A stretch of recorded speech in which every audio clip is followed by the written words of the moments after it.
Hello, my name is Wolf, and now I'm very happy to give today's PhenoRob interdisciplinary lecture on the topic complex system modeling.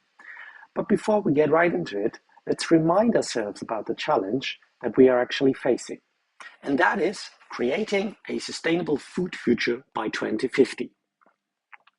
In order to do that, we need to solve the tremendous task of feeding more people than today without using more land and at the same time lowering emissions.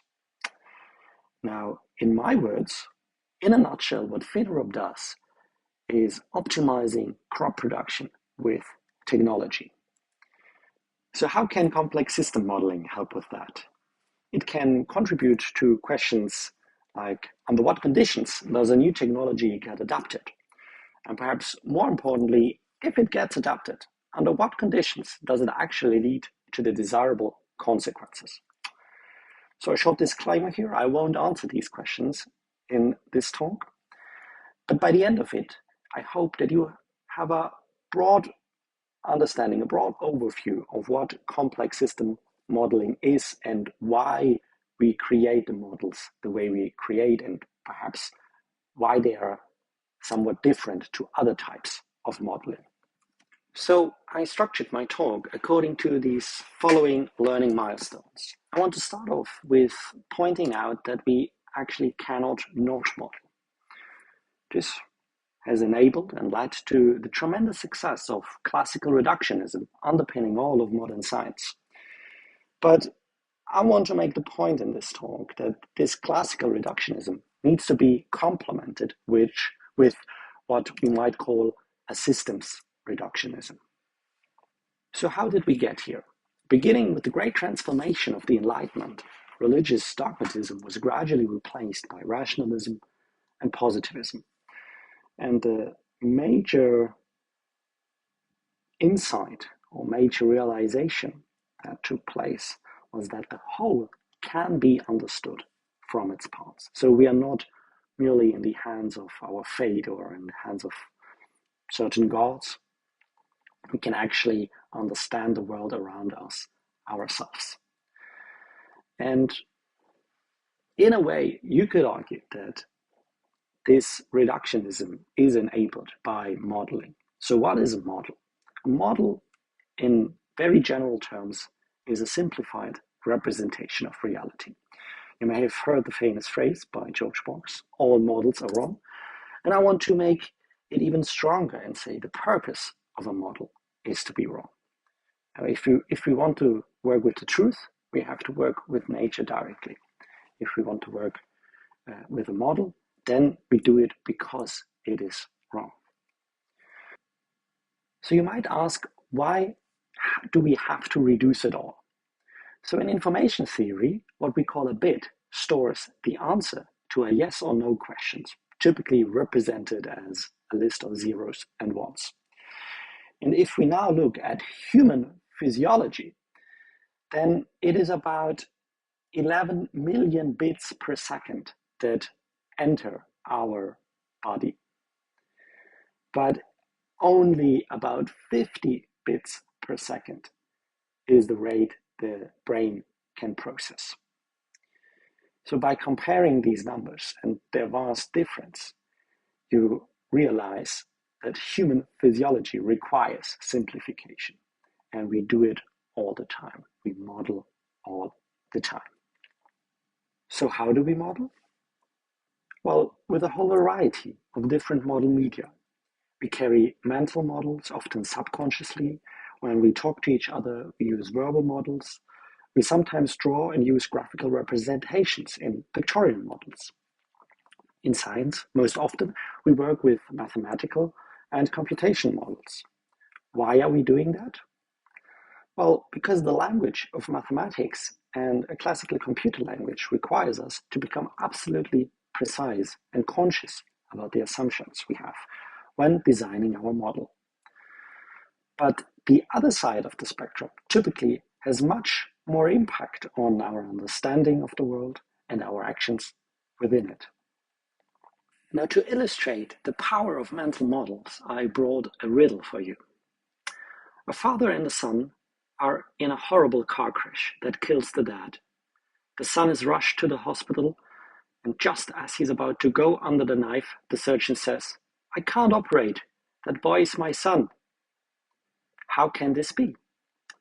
Now, while you think for yourself, how can this be? And you might know the answer to it. If you know it, it is obvious. The real point I want to make is by observing how these mental models work in action. Ein Vater fährt mit seinem Sohn im Auto. Sie haben einen schweren Unfall, bei dem der Vater sofort stirbt. Der Sohn wird mit schweren Kopfverletzungen in eine Spezialklinik eingeflogen. Die Operation wird vorbereitet, alles ist fertig. Der Chefchirurg erscheint, wird plötzlich blass und sagt: "Ich kann nicht operieren, das ist mein Sohn." Inwiefern sind jetzt der Chirurg und das Kind verwandt? Der hat zu viel getrunken. Der ist besoffen. Das gibt es nicht.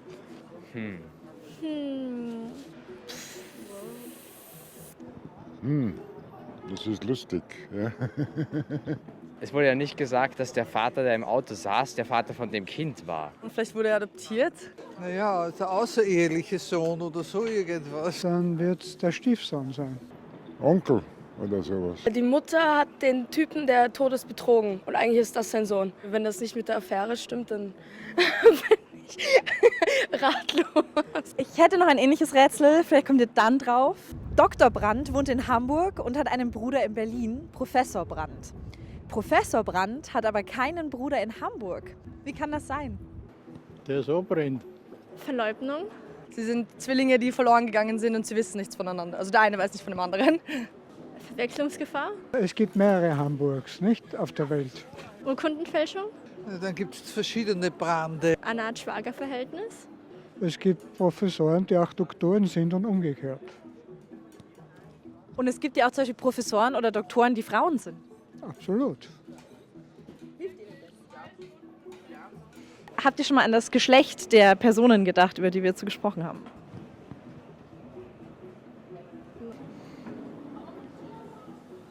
Na, stimmt. Oh, warte mal, der Chirurg ist transgender. Nein. Professor Brandt ist eine Frau. Aber das macht trotzdem. Und der Chirurg ist auch eine Frau, das ist die Mutter. Lol. Ach so, das ist. Dann waren das ein Ehepaar und der Sohn. In welchem Verwandtschaftsverhältnis stehen der Chirurg und das Kind? Das ist die Mutter. Ja, macht Sinn. Also du bist schnell. So, the last question I want to ask is, why do we model? What are possible aims, goals, and functions of our models? As the phrase goes, all models are wrong. Some of them are useful. So without claim on completeness, models serve to improve our understanding of the world. They can be used to communicate and learn about the world. They can be used for predictions and forecasting, and also for decision making and action. So if you take, for example, the classical Newtonian mechanics and physics, it is a model which enables understanding of the movement of bodies on Earth and in space. We learn about them in school and universities and use it to make precise prediction in experiments. And it can be used for decision making and actions, for example, in engineering. My physics professor in my undergraduate physics studies always said classical mechanics are enough to fly to the moon. So it is an example of a model that is useful along all of these functional dimensions. So now I want to highlight the impact reductionism has had on society with two examples from technology and science. In technology, we take the example of the Green Revolution, which revolutionized food production during the mid-20th century. How did it do it? By focusing on improving one agricultural practice at a time, from the preparation of soil to sowing, adding fertilizers, irrigation, wheat production, harvesting, and storage. We also find reductionism in science, obviously.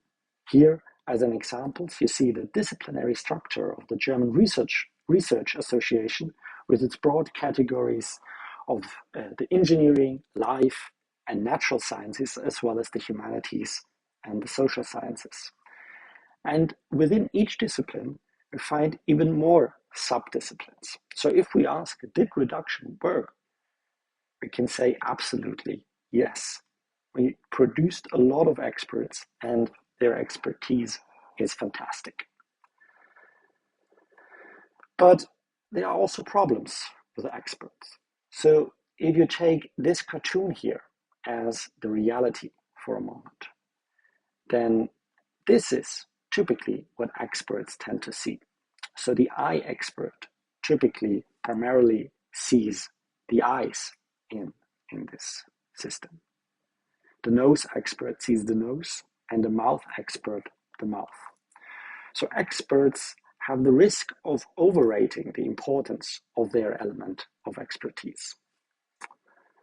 At the same time, you see here what experts typically tend not to see: the interactions within and beyond the system element. And this has real-world consequences. So in the example of the Green Revolution, side effects started to appear, with direct challenges on the environment, concerns for food security, and wider socioeconomic impacts. So now let's turn to complex system science, ask what is it actually, and how can it help with mitigating such undesirable side effects? So complex system science in itself is quite diverse. It started around the 1940s, 50s with systems theory and cybernetics, and since then including prominent fields such as nonlinear dynamics, network science, or agent-based modeling, and many more, as you can see on this graphic. And despite this diversity, what we can at least loosely agree on the properties of a complex system.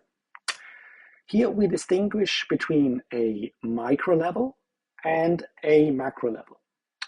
On the micro level, often heterogeneous adaptive components are locally interacting with each other in a shared environment, and that often in nonlinear ways. These interactions then lead to the emergence of some higher level collective behavior, typically without any form of central authorities. And this emergent collective behavior then feeds back to the micro-level components. And often you find complex systems time evolving in non-equilibrium transient dynamics.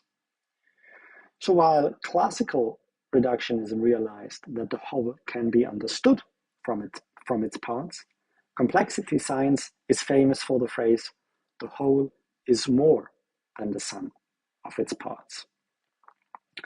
So a typical sign of a complex system is when a macro level property does not exist within the components of the micro level, which is nicely captured in this quote by Peter Dodds. There is no love in a carbon atom, no hurricane in a water molecule, no financial collapse in a dollar bill. Sometimes words can convey a message only to some extent. Therefore, I'd like to show you the famous example of flocking birds creating beautiful macro-level structures.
So how does this work? In the early 20th century, scientists hypothesized that birds must use a form of natural telepathy or a neurological-based biological radio. So how can we begin to capture this complexity, given that we cannot not model? Well, it turns out that it may not be entirely vain, however, to search for common properties among diverse kinds of complex systems, according to Herbert Simon, which enables what we might call a form of systems reductionism. So coming back to the birds that we just saw and the beautiful macro level structures that they create while flocking, it turns out that through computer modeling, we found that only 3 principles are required, and 3 principles of local interaction only, to create these higher level beautiful structures in a swarm. And those principles apply to swarms of birds of any species, likewise to swarms of fish. So it's not specific to the kind of animal that we apply it to. So the first principle is cohesion, staying close to one another. The second principle is separation, staying not too close to one another. And the third principle is alignment, aligning along the trajectories of nearby neighbors. In these 3 pictures, you find another example showcasing how system structure precedes system behavior. Contemplate for a moment and try to guess what you see in each of these pictures.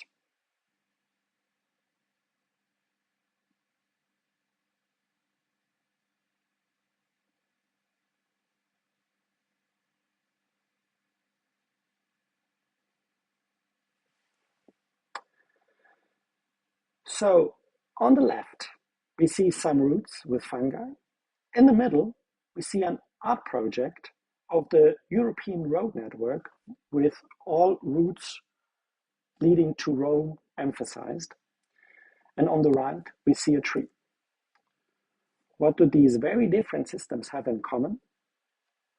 The quest for optimal transport, whether it may be nutrients, goods, or people. Now, before we get all too excited, we need to revisit the model functions when it comes to complex systems modeling.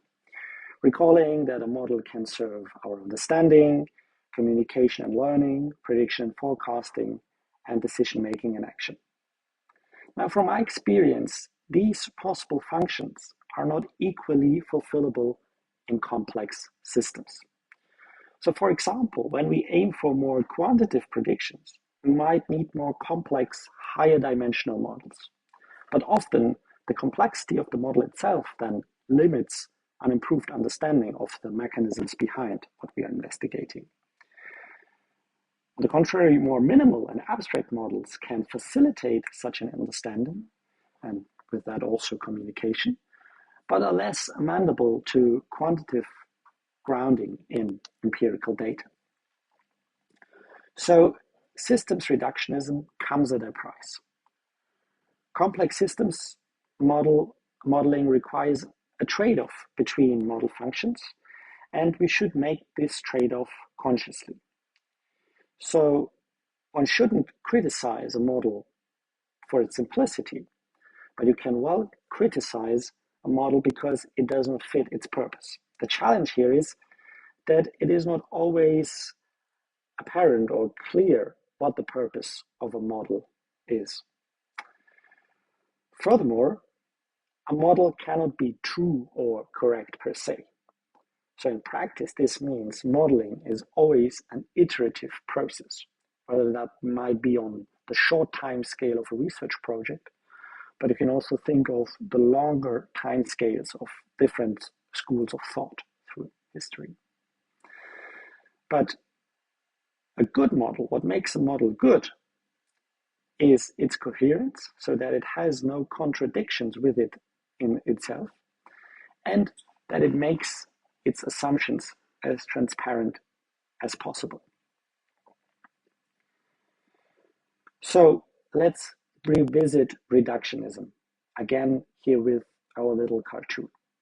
Suppose again this is reality. Now, classical reductionism would study the parts of that system in great detail. On the other hand, system reductionism tries to search for universal system structures and study those. And as you can see, both are complementary to each other, which means that interdisciplinary collaboration is key to solve the world's biggest problems. So to summarize, in this talk, I argued that we cannot not model, but we can aim for coherence in our models and transparency in our assumptions. Classical reductionism studies system parts in detail, but risks undesirable side effects. Systems reductionism, on the other hand, can help mitigating undesirable side effects by studying universal structures across domains. Both are complementary and require collaboration. With that, I thank you very much for your attention, and please reach out should you have any questions or comments.